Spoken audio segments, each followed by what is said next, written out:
Good evening and welcome to State of Business on Art Television. I'm Tamiru Nimsat. Let's have a look at the headlines. China extends official invitation to President Anukumara Dissanayake. ADB approves $200 million to upgrade Sri Lanka's power sector. News in detail.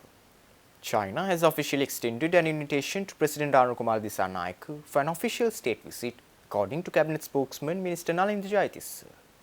Cabinet spokesman and Minister Nalinda Jayatissa said this, speaking at the post-cabinet meeting media briefing yesterday. The invitation was conveyed by the Chinese ambassador during an official meeting.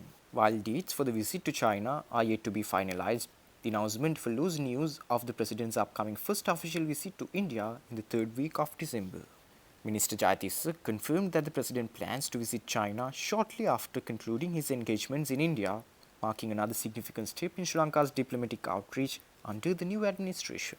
The two visits are expected to strengthen Sri Lanka's bilateral ties with both neighbouring India and long-time ally China, focusing on economic collaboration, investment and regional development initiatives. Speaking further at the weekly cabinet briefing, Cabinet spokesman and Minister Dr. Nalinda Jayatissa confirmed that Sri Lanka's budget proposals will be presented to Parliament on the 9th of January next year. Following the presentation, the second reading of the budget is scheduled for February 17th, with the debate on the third reading set to take place from February 27th to March 21st. In the meantime, the Cabinet has approved a vote on account to cover government expenditure for the first 4 months of 2025. This will be debated in Parliament on December 5th and 6th. The vote on account ensures that the government can continue its operations while awaiting the passage of the full budget.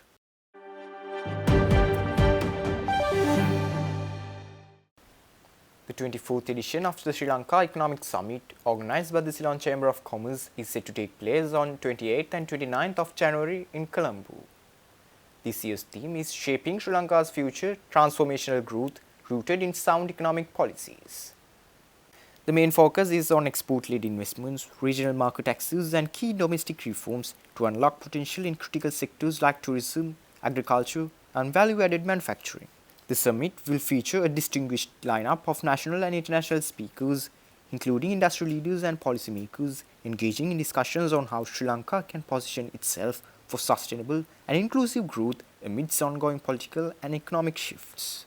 Renowned for its progressive dialogue since its inception in 2000, the SLES provides an excellent platform for ideas and collaboration among industry, academia, and policymakers. Registrations are now open, and with seats filling quickly, participants are encouraged to join at the Chamber of Commerce website.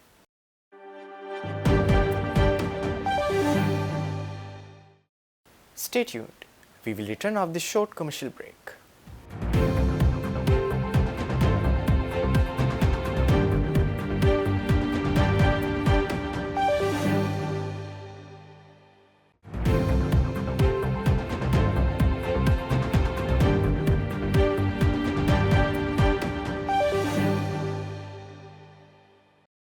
Welcome back after the break. The Asian Development Bank has approved a $200 million loan to upgrade the country's power sector. The ADB's country director for Sri Lanka, Takafumi Kadanu, emphasized that modernizing infrastructure and driving power sector reforms are crucial for developing competitive renewable energy and reducing generation costs. Sri Lanka achieved 100% household electrification in 2016. However, with peak electricity demand at around 2,800 megawatts in 2023, the country faces challenges in transitioning to a more sustainable energy mix. The government has set ambitious goals: 70% of electricity generation from renewables by 2030, carbon neutrality in electricity generation by 2050. The project also aims to strengthen the capacities of the Ceylon Electricity Board and Lanka Electric Company in managing renewable energy systems, adopting digital solutions and expanding rooftop solar hosting capacity. In an empowering initiative, career development programs for female employees at CEB and LICO, along with training for women-led groups and businesses, will also be introduced. Out of the total funding, $150 million will be allocated to the CEB and $50 million to LICO, with guarantees from the Sri Lankan government.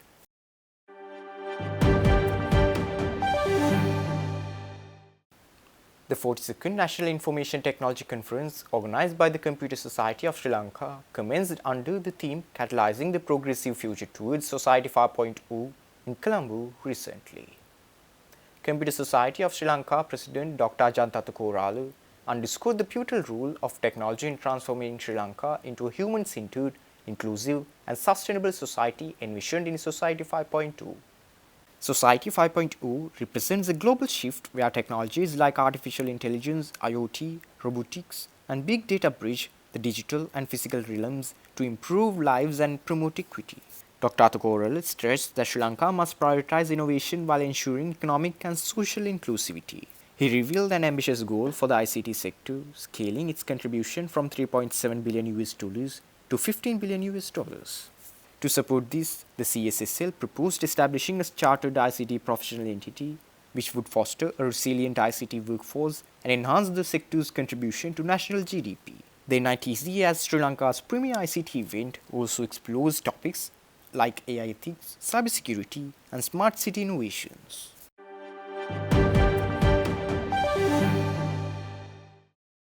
32 Sri Lankans who were victims of human trafficking in Myanmar have been successfully rescued on the 25th of November through a coordinated effort by the government of Sri Lanka. The Ministry of Foreign Affairs said that these individuals, lured into cybercrime operations, were trafficked and left in dire conditions. The group comprises 8 females and 24 males who were safely brought to cross the Mae Sot border in Thailand. They are currently in Tak province, where their welfare needs are being addressed by Sri Lanka's ambassador in Thailand in collaboration with the International Organization for Migration to facilitate their early repatriation. This marks the third successful rescue this year, with 28 Sri Lankans being saved in April and August through similar efforts.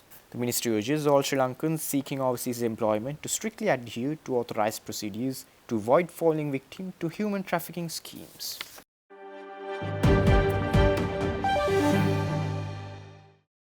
Stay tuned for stock update.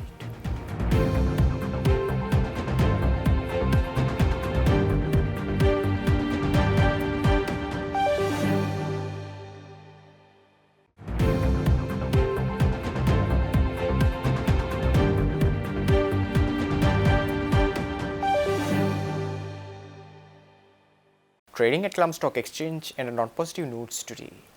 The all-share price index gained by 85.80 points to close at 13,049.83, and the S&P SL20 gained by 32.49 points to close at 3,876.61. The turnover was 3.6 billion rupees and over 97 million shares were traded. Up next are forex rates.